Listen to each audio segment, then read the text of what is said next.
So here's what the bird dogs need to provide. I'm looking for a minimum of 6 photos.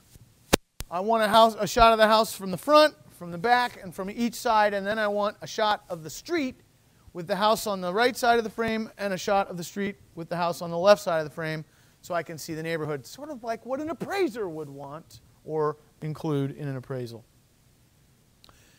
Sometimes a bird dog will say, I couldn't get in the backyard. All right, fair enough. You know, I get that. Go around the block, get in the alley, stick the camera up over the fence, get a picture of the back as best you can. I also like pictures in the windows. If they're able to, you know, if the windows are low enough, get pictures of the inside of the house. If you can get in the house, announce yourself, take pictures. I have one student who went to the local sign shop and had a bunch of those sort of cheap vinyl windbreakers screen printed on the back. They say security.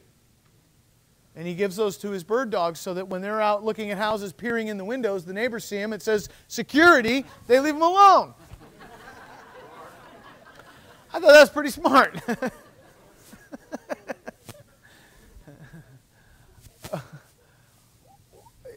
One time I was looking at a vacant house and I decided to go around the back, and there was a fence with a door with a little latch, and I couldn't see over the fence, so I just clicked it, opened it, and walked in. All of a sudden, I'm looking at the house, and from behind me I hear this trum, trum, trum, trum. And I turn around, and there's this nasty-looking 100-plus-pound Rottweiler with spit streams coming out of its mouth, hauling at me full speed, coming straight at me. Oh, I wasn't going to get out in time. You know what I did? My mom is so cool. She taught me a few really good things. She taught me that if you're ever being chased by a rhinoceros, you just turn a lot.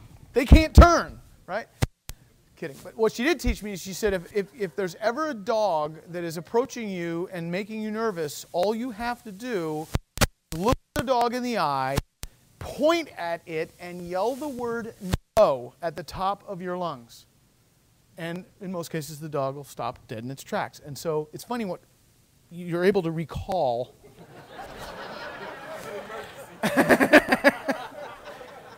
So I hear the dog, I turn around, and I went, no! And it went, and just looked at me like, really? You're not scared of me? He came over and I pet him on the head and we were friends. And apparently that house wasn't vacant.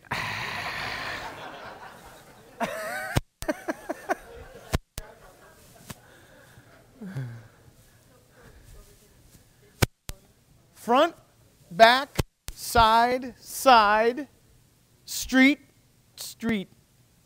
Street with the house on the left side of the frame, street with the house on the right side of the frame. Oh, by the way, your welcome email to your bird dog says that right in it. You know, in the welcome email, I even taught them how to help you classify the house as bad, really bad, or awful. I want to know the address of the property. Okay, well, what if there's no address on that? What if there's no numbers on the house? What do you do? Look at the houses on either side. Sure, okay, we've got 309 and 305. Pretty sure it's 307. However, what if it's not that easy? What if there's no house next door? What if the numbers are crazy? There's a couple of easy solutions here. You can call the utility company, get the number off the meter, and they'll give you the street address of the property.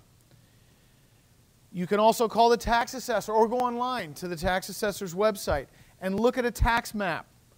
So you know if the house is on the east side of the street, 3 houses to the north of Elm Street, you can look at a tax map and say, okay, 1, 2, 3, count the lots. There's the tax folio number or tax ID number.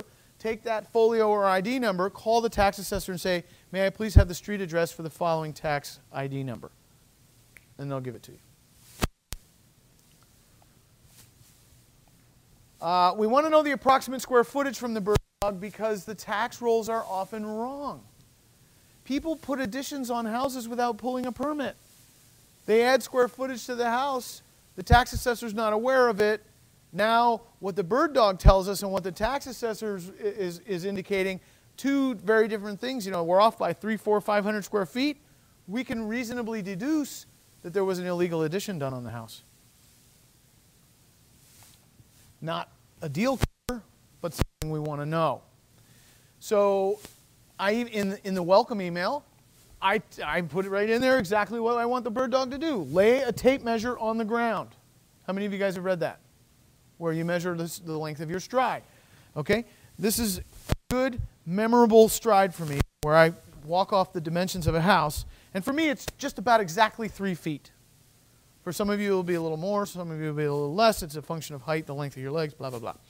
So the bird dog does that. They get a close figure for the length of their stride. All they have to do is walk off the length times width equals area. And if it's 2 stories, double it.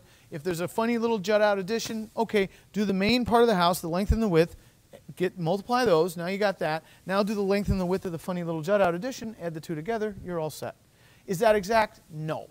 Could they take one of those really long tapes with the wheel that you pull up and get you exact square footage? Yeah. Do we need them to do that? No. What we're really looking for is a discrepancy between what the tax assessor is reporting and what they're telling us.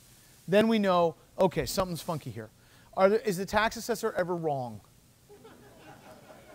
Every year. Every year.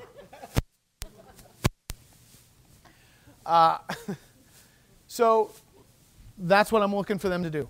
Now I want them to help me put it in a repair category, bad, really bad, or awful. We'll talk more about this later. But the point is, with this information and the photos, you can comfortably come up with a cost of repairs that's close enough. Repair estimates are like horseshoes and hand grenades. Close enough is good enough.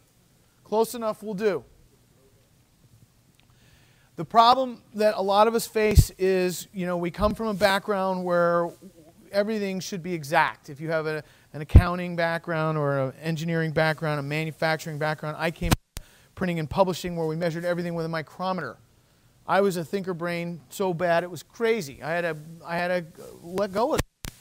The point is, if you have to spend hours driving to and then going through a house to come up with an estimate of repairs, and I'm willing to go this route, I will not only make more offers than you, but I will cash more checks than you.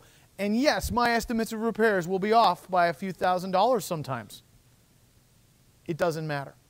In the big picture, it doesn't matter. It works itself out. This is a place that people get really bunched up, wound around an axle. Try to let it go. Now, I give the bird dog the option to provide me with the owner's name, address, and phone number. Some of you do that, pay a little more for it. They do the research. They go to the tax assessor's website. They look it up for you. Some of you don't. I've had mixed results with that. Sometimes I get information that's not accurate. And so generally speaking, I'll take care of that part. I would rather know that it's correct. And I don't know. Sometimes the bird dog wants to do that. They want the extra money. They have the time. Let them. Put them on your team. For a few dollars, the more they do to de-junk your life, the better.